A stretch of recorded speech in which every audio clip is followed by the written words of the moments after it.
Hello friend, trick to learn classes में आपका स्वागत है।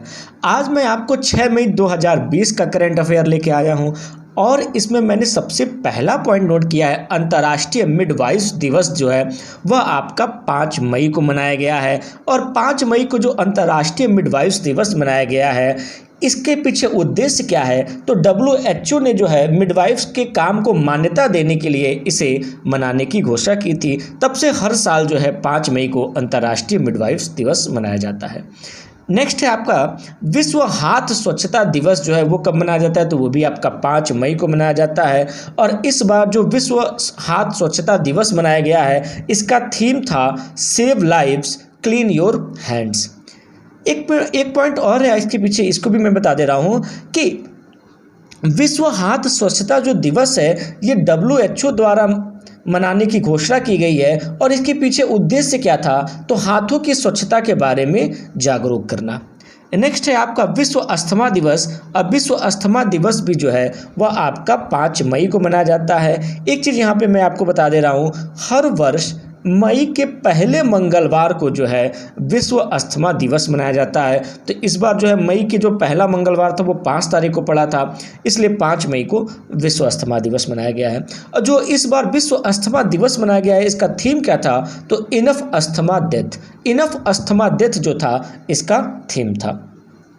नेक्स्ट है आपका 2020 को year of nurse and midwives घोषित किया गया है। देखिएगा इसके पीछे उद्देश्य क्या है, तो देखिएगा आधुनिक नर्सिंग आंदोलन के जन्मदाता कहा जाता है फ्लोरेंस नाइटिंगेल को। फ्लोरेंस नाइटिंगेल को आधुनिक नर्सिंग आंदोलन का जन्मदाता कहा जाता है। इनकी 200वीं जयंती के उपलक्ष्य में जो है 2020 को year of nurse and midwives घोषित किया गया है। नेक्स्ट है IOC के नए चेयरमैन कौन नियुक्त हुए हैं, तो श्रीकांत माधव। श्रीकांत माधव जो है IOC के नए चेयरमैन नियुक्त हुए हैं। IOC का पूरा नाम है इंडियन ऑयल कॉरपोरेशन। नेक्स्ट है लोक लेखा समिति के अध्यक्ष कौन चुने गए हैं, तो अधीर रंजन चौधरी। अधीर रंजन चौधरी जो हैं आपके विपक्ष के नेता है, कांग्रेस के वरिष्ठ जो हैं नेता हैं, उनको लोक लेखा समिति का अध्यक्ष चुना गया है। अब थोड़ा सा हम लोग बात कर लेते हैं कि लोक लेखा समिति क्या है। तो देखिएगा लोक लेखा समिति जो है यह अस्थायी समिति है जिसमें कुल 22 सदस्य होते हैं। 15 लोकसभा के और 7 राज्यसभा के सदस्य होते हैं। इसका अध्यक्ष हमेशा विपक्ष का ही कोई सदस्य होता है। इस समिति का कार्य क्या है, तो आय व्यय की निगरानी रखना जो है इस समिति का काम है। एक सबसे इम्पॉर्टेंट पॉइंट ये है कि लोक लेखा समिति को प्राकलन समिति की जुड़वा बहन कहा जाता है। लोक लेखा समिति जो है वह नियंत्रक तथा महालेखक लेखा परीक्षक द्वारा दी गई रिपोर्ट की जांच करता है और उस रिपोर्ट को लोकसभा अध्यक्ष को सौंपता है। तो लोक लेखा समिति के बारे में हम लोगों ने जितने भी इम्पॉर्टेंट पॉइंट्स थे उसको देख लिया। नेक्स्ट है विदेशों में फंसे भारतीयों को वापस लाने के लिए कौन सा मिशन चलाया गया है, तो वंदे भारत मिशन चलाया गया है। इस मिशन में क्या है, तो 7 से 13 मई तक 64 विशेष फ्लाइट संचालित की जाएंगी। जो विदेशों में जो भारतीय हैं जो फंसे हुए हैं उनको भारत में वापस लाया जाएगा। नेक्स्ट है ऑपरेशन समुद्र सेतु क्या है, तो भारतीय नौसेना द्वारा दूसरे देश में भारतीयों को वापस लाने के लिए, देखिएगा इसमें पानी के जहाज से क्या किया जाएगा कि दूसरे देश से भारतीयों को वापस लाया जाएगा कोरोना काल में, ठीक है। नेक्स्ट है किस भारतीय पत्रकार को फ्रीडम ऑफ स्पीच अवार्ड दिया गया है, तो सिद्धार्थ वरदराजन को जो है फ्रीडम ऑफ स्पीच अवार्ड दिया गया है। नेक्स्ट है किन भारतीयों को फीचर फोटोग्राफी के लिए वर्ष 2020 का पुलित्जर पुरस्कार दिया गया है, तो 3 भारतीयों को दिया गया है। पहला है दारा यासीन, दूसरा है मुख्तार खान और तीसरा है चन्नी आनंद, जो कश्मीर में अनुच्छेद 370 के बारे में इन्होंने विशेष कवरेज किया था, जिसके लिए इनको 2020 का पुलित्जर पुरस्कार के लिए चुना गया है। अब हम लोग बात करते हैं कि पुलित्जर पुरस्कार क्या होता है, इसकी क्या क्या विशेषताएं हैं। तो देखिएगा जो पुलित्जर पुरस्कार जो होता है वो पत्रकारिता के क्षेत्र में विश्व का सबसे बड़ा पुरस्कार है, जो हंगरी मूल के अमेरिकी प्रकाशक जोसेफ पुलित्जर के नाम पर दिया जाता है।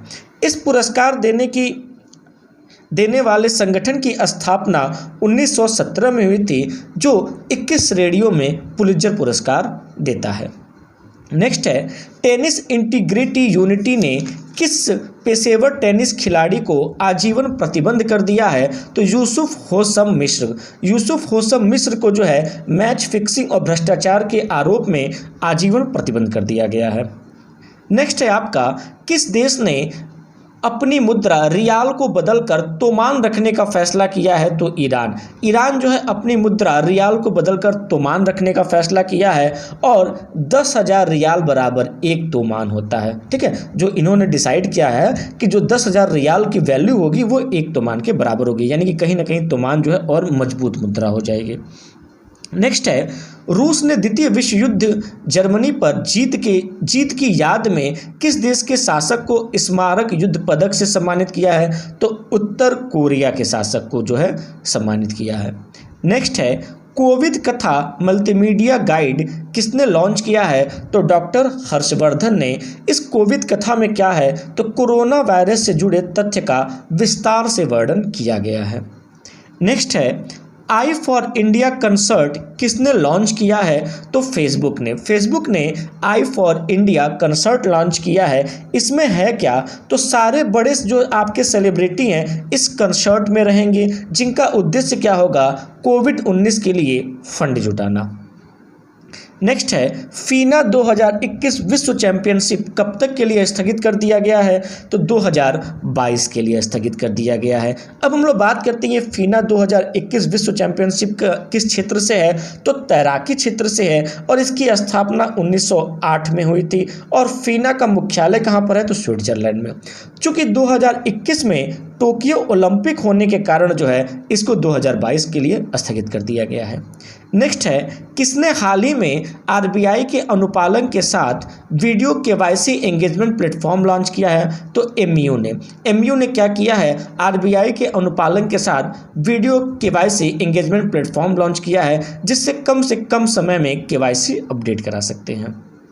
नेक्स्ट है, किस भारतीय अमेरिकी को अमेरिकी राष्ट्रपति द्वारा आर्थिक सहयोग और विकास संगठन, याद रखिएगा आर्थिक सहयोग और विकास संगठन को OECD कहा जाता है, के दूत के रूप में नामित किया है? तो मनीषा सिंह। ठीक है, तो याद रखिएगा जो OECD है इसका हेडक्वार्टर जो है पेरिस में है और इसकी स्थापना 1961 में हुई थी। नेक्स्ट है, पाकिस्तान एयरफोर्स के पहले हिंदू पायलट किसको नियुक्त किया गया है? तो राहुल देव को नियुक्त किया गया है। अगला है, अफ्रीकी स्वाइन फ्लू का पहला मामला किस भारतीय राज्य में आया है? तो असम में आया है। याद रखिएगा एक नया ये फ्लू आ रहा है, असम में है। अभी तो हम लोग कोरोना से लड़ रहे थे, अभी एक नया अफ्रीकी स्वाइन फ्लू आ रहा है। असम में जो है 1-2 लोग इससे पीड़ित हो चुके हैं। नेक्स्ट है आपका, राष्ट्रपति डोनाल्ड ट्रंप ने न्यूयॉर्क की संघीय अदालत में न्यायाधीश किसे नियुक्त किया है? तो सविता कोमती रेड्डी जो आपकी भारतीय मूल की अमेरिकी हैं, इनको जो है नियुक्त किया है। अगर आपको ये मेरा वीडियो अच्छा लगा हो तो प्लीज़ इसको लाइक, सब्सक्राइब और शेयर करना ना भूलिएगा। Thank you.